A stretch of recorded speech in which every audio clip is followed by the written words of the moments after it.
اور انہوں نے کہا ہے کہ لیٹس فائٹ فار کینیڈا. اور ابھی تو خیر انہوں نے ایک ہی اسٹیپ لیا ہے بولڈ قسم کا کہ وہ کاربن ٹیکس کینسل کیا, لیکن آئی ایم شیور کہ وہ اور بھی کریں گے. ان کی کیبنٹ میں ایک آدھ انڈین جو ٹروڈو صاحب کی کیبنٹ تو شامل نہیں ہے, اور ایک آدھ انڈین شامل بھی ہے, اور وہ بھی مجبوری ہے اس لیے کہ آپ کو بیلنس بھی کرنا ہے.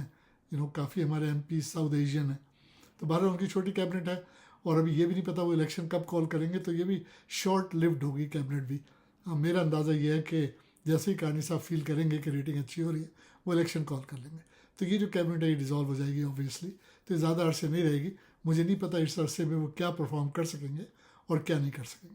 اچھا, میکسیکن پریسیڈنٹ نے, اگر آپ لوگوں نے نہیں دیکھا تو آپ اس کو پڑھیے, ان کا لیٹر وہ آپ کو مل جائے گا نیٹ پہ. انہوں نے بہت ہی بولڈ لیٹر لکھا ہے ٹرمپ کو, میکسیکن پریسیڈنٹ نے. ان خاتون نے تو پرکشے اڑا دیے ہیں ٹرمپ کے. انہوں نے یہ کہا کہ آپ یہ میکسیکو سے کیا بات کر رہے ہو, آپ 7 بلین لوگوں کی بات کریں جو دنیا میں. اور میں پیرافریزنگ کر رہا ہوں ایگزیکٹلی, تو میں لیٹر میرے سامنے نہیں ہے ان کا, کہ انہوں نے یہ کہا کہ 7 بلین لوگ اگر امریکن کاریں خریدنا بند کر دیں یا دوسری پروڈکٹس لینا بند کر دیں, اور چائنا, جاپان اور دوسری جگہ سے گاڑیاں لیں یا سامان لیں, تو امریکہ کا کیا ہوگا. اور بڑی انہوں نے جو لیٹر میں باتیں کی ہیں بہت ہی سمجھداری کی باتیں کی ہیں کہ ٹرمپ صاحب جو بھی کر رہے ہیں, یہ کریزی قسم کی جو ٹیرف لا رہے ہیں, ان کو یہ سوچنا چاہیے کہ اس کا امپیکٹ یہ نہیں کہ آپ کینیڈا پہ ٹیرف لیا ہے تو کینیڈا جو ہے وہ ریٹیلیٹ نہیں کرے گا, یا میکسیکو پہ آپ ٹیرف لگا دیں گے, یا چائنا پہ لگا دیں گے. چائنا بھی ورلڈ ٹریڈ پاور ہے, وہ بھی چھوڑنے والوں سے نہیں ہے. اور آپ دیکھیے گا کہ اس کا ایڈورس امپیکٹ ہوگا ان ٹیرفس کا. میرا ذاتی خیال یہ ہے کہ ٹرمپ صاحب جوش و جذبات میں باتیں کر رہے ہیں, سلولی وہ کام ڈاؤن ہو جائیں گے. اور جب وہ کہتے ہیں when the dust is going to settle down, آپ دیکھیے گا کہ نارمل ٹیرف ہو جائے گی.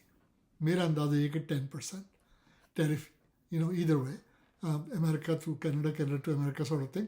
اور آبویسلی میکسیکو کو اور چائنا کو بھی ان کو بریک دینا پڑے گا. ابھی تو یہ کہ وہ نئے آئے ہیں, جنوری 20 کو انہوں نے اوتھ لیا ہے, ابھی 3 مہینے بھی نہیں ہوئے, تو وہ سلولی ان کو سمجھ میں آئے گا کہ بھئی آپ یہ نہیں کر سکتے. لوگوں کے پاس اور چوائس بھی ہے, ضروری نہیں کہ وہ امریکن کاریں خریدیں. جرمن کاریں, جاپنیز کاریں, کورین کاریں, وہ بھی اسی کوالٹی کی اور کم قیمت میں, اور ہو سکتا ہے دنیا کے لوگ بائک آؤٹ کرنا شروع کر دیں ان چیزوں کو. اور بہت ساری پروڈکٹ ہے, اور اس نے بڑا بولڈ لیٹر لکھا ہے, ضرور پڑے گا. اور میں my hat off for her, she is a very courageous woman. I mean obviously اس کو مائلیج بھی مل رہی ہے اپنے لوگوں سے. اب اگر ہم اونٹیریو میں آ جائیں تو ڈگ فورڈ صاحب نے بھی کیبنٹ بنا لی ہے اپنی. ان کی کیبنٹ بھی اتنی بڑی نہیں ہے. انہوں نے ایک پاکستانی ہمارے بڑے اچھے دوست ہیں ذیشان حامد ملٹن سے, وہ ایم پی ہیں ابھی پی سی پارٹی کے, ان کو ایسوسیٹ منسٹر کی پوزیشن دی ہے. اس سے پہلے وہ کلید ہمارے جو مساگا ایسٹ سے وہ منسٹر تھے, لیکن انفارچونیٹلی ڈگ فورڈ صاحب نے ان سے بٹھا کے ریزگنیشن لے لیا تھا کلید صاحب سے. تو بہرحال وہ بھی میرے دوست ہیں, میں نے ان کو سمجھایا بھی تھا. میں نے ان سے کہا تھا کہ جو آپ چیزیں کر رہے ہیں آپ کی وزارت چلی جائے گی, اور بہرحال چلی گئی. اندازہ ہوتا ہے اس لیے کہ میں بھی 35 سال سے پالیٹکس میں ہوں. تو افزی Hamid, good luck, good is a good man, councillor بھی تھے وہ ملٹن میں, اور ایم پی بھی ان کی 2nd ٹرم ہے. تو آئی ہوپ کہ وہ دانش مندی سے کام لیں گے. ابھی تو وہ ایسوسیٹ منسٹر ہیں, آئی ہوپ وہ ایلیویٹ ہو کے منسٹر بھی بنے. اور اگر میری ڈگ صاحب سے ملاقات ہوئی, نیوز بریفنگ میں اکثر ہوتی ہے, تو میں انہیں ہائیلی ریکمینڈ کروں گا کہ بھائی ایک پاکستانی منسٹر بھی ہونا چاہیے. فیڈرلی تو کوئی نہیں ہے, لیکن زی حامد جو ہے وہ جو ہمارے ایم پی ہیں پاکستانی, ان سے بہتر ایم پی ہے میرے حساب سے. دس از مائی ٹیک آن اٹ کہ وہ he'll make a good minister in my opinion. اب اگر ہم پاکستان کی طرف چلیں تو عمران خان صاحب نے ایک بڑی پتے کی بات کہی. انہوں نے کہا کہ ہم افغانستان کو کیوں اپنا دشمن بنا رہے ہیں بھائی, کیوں ہم کہہ رہے ہیں وہ ہمارا دشمن ہے, وجوہات کیا ہیں. دوسری بات انہوں نے بڑی اچھی یہ کہی کہ مجھے سمجھ میں نہیں آیا کہ جنرل یحییٰ نے جب مجیب الرحمان کو قید کیا تھا تو ان کی بیوی کو تو جیل نہیں کی تھی. جب مشرف صاحب نے نواز شریف کو قید کیا تھا تو کلثوم نواز کو تو جیل میں نہیں ڈالا تھا. یہ جب ضیاء الحق نے بھٹو صاحب کو قید کیا تھا تو نصرت بھٹو کو تو جیل میں نہیں ڈالا تھا. تو پھر آپ بشرا بیوی کو کیوں جیل میں رکھ رہے ہیں, آپ کیا پریشر ڈالنا چاہتے ہیں, اور آپ کیوں اس طریقے سے کر رہے ہیں. اور واقعی یہ ظلم ہے. اور اب آپ یہ دیکھیے کہ جو کاکڑ ہمارے ایکس پرائم منسٹر ہیں, جو کیئر ٹیکر پرائم منسٹر تھے, اب وہ سدھر گئے. اب وہ یہ کہہ رہے ہیں کہ بھائی میں کوئی فیصلہ خود نہیں کرتا تھا, مجھے تو ڈکٹیٹ کیا جاتا تھا, اور مجھے کہا گیا تھا عمران خان کے خلاف یہ کرو وہ کرو, تو میں کرتا رہا. لیکن آج عمران خان باہر ہوتا تو ملک کے حالات اچھے ہوتے. اب ہم حافظ صاحب پہ آتے ہیں, ہمارے حافظ وسکی جن کو میں کہتا ہوں آرمی چیف, بدنام زمانہ آرمی چیف.